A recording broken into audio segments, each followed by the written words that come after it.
El Señor esté con y vosotros. con tu espíritu. Lectura del Santo Evangelio según San Juan. Gloria a ti, Señor. Tanto amó Dios al mundo que entregó a su unigénito, para que todo el que cree en Él no perezca, sino que tenga vida eterna. Porque Dios no envió a su Hijo al mundo para juzgar al mundo, sino para que el mundo se salve por Él.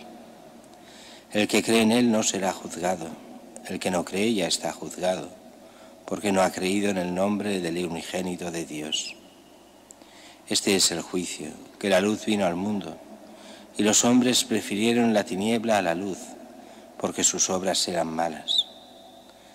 Pues todo el que obra el mal detesta la luz y no se acerca a la luz, para no verse acusado por sus obras.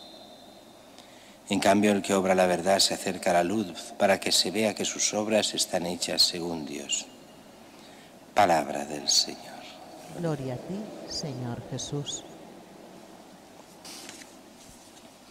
En la primera lectura vemos este hecho excepcional, aunque se dará algunas veces, excepcional en parte al menos.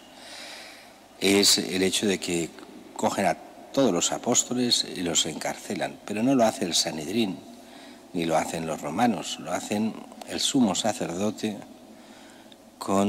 que es el que mandaba el Sanedrín, pero no es el Sanedrín. Convoca al Sanedrín para el día siguiente, pero él por su cuenta, junto a los de su secta, la secta no en el sentido moderno, sino en el sentido bíblico. La secta es esa facción, esa parte, que eran los saduceos, dentro del Sanedrín. En el Sanedrín habrían dos tipos, los saduceos y los fariseos. Por ejemplo, entre los fariseos estaba Nicodemo, y aquí estaban los saduceos, que eran pues esta facción que solo creía en el Pentateuco, en los 5 primeros libros del Antiguo Testamento, que no creían ni en la resurrección ni en muchas otras cosas, y que mientras que los fariseos representan lo que sería la fe más auténtica, la fe tradicional del pueblo de Israel, la fe con todo el Antiguo Testamento, la fe que lleva a Jesús de una forma mucho más clara. Los cogen, los ponen en la cárcel para juzgarlos el día siguiente en el Sanedrín. Y Dios hace lo que quiere, como quiere y cuando quiere. ¿Y qué hace? Pues los saca de la cárcel. Y los saca sin que se enteren ni los guardias. Y les da una orden: id al templo y enseñad. A veces los sucesores de los apóstoles, los obispos, a veces, no siempre ni mucho menos, muchas veces lo hacen bien, pero a veces se olvidan que la función primaria del obispo es la enseñanza al pueblo de Dios, y la enseñanza para que tengan doctrina segura. Y a veces la impresión que a veces puede dar es como si los obispos no enseñasen nada, como si mandasen, estuviesen en su carisma propio, que es el de regir el pueblo de Dios en nombre de Cristo, sí, pero sin esta enseñanza, y la enseñanza es clave. Ellos son el centro del magisterio, o sea, de la enseñanza, y han de enseñar en plena concordancia con toda la doctrina y tradición de la Iglesia. Y es importantísima esta misión, no solo del Papa, sino de todos los obispos, llamados a enseñar al pueblo, para que puedan vivir bien la gracia de Dios. Ellos se van al templo, empiezan a enseñar, y vendrán, entonces reunirán al Sanedrín, y cuando los van a buscar en la cárcel ven que no están. Los cogen, pero con cuidado. Van al templo, les informan que están en el templo, van allí y se los llevan al Sanedrín, pero el Sanedrín, recordemos, era lo que entenderíamos hoy por Tribunal Supremo, pero a nivel religioso, no a nivel civil. Y los cogen para juzgarlos. Ya veremos lo que pasará allí.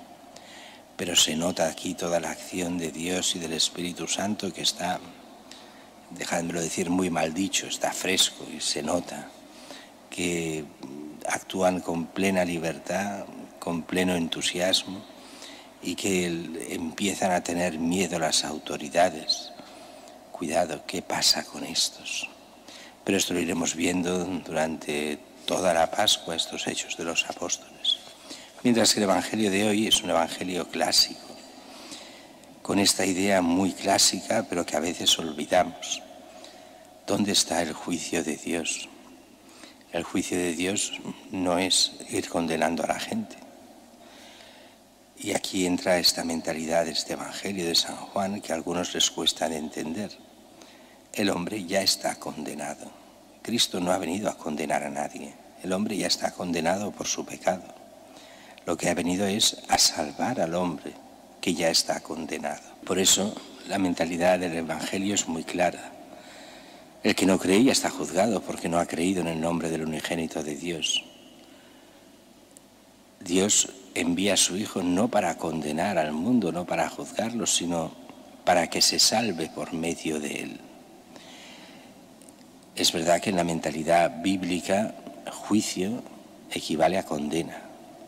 Para nosotros hay una diferencia muy clara entre el juicio y la condena. Una cosa es enjuiciar a alguien y otra es condenarlo. En la mentalidad nuestra todo el mundo es inocente hasta que se demuestre lo contrario. En la mentalidad del Evangelio es al revés. Todo el mundo es culpable por su propio pecado, excepto aquel que se arrepiente y cree en nuestro Señor y se deja llevar por la gracia. Entonces es salvado, redimido. Para eso Cristo ha venido al mundo, para salvar a los hombres, para salvar lo que estaba condenado por ellos mismos, por nosotros mismos que nos apartamos de la voluntad de Dios. Este es el juicio, dice Jesús, que la luz vino al mundo, Cristo, que los hombres prefirieron la tiniebla a la luz porque sus obras eran malas. El que obra el mal detesta la luz. Pero en cambio el que obra la verdad, el que se encuentra con Cristo, se acerca a la luz, que es Cristo mismo y es el Evangelio mismo. ¿Para qué? Para que se vean sus obras, diríamos nosotros también con todo el Nuevo Testamento, para que se vea que son hijos de Dios. Y el Hijo de Dios es el que actúa a la luz de Cristo, el que busca el bien, el que ha renunciado al mal, al pecado, al diablo, para vivir en la libertad de los hijos de Dios.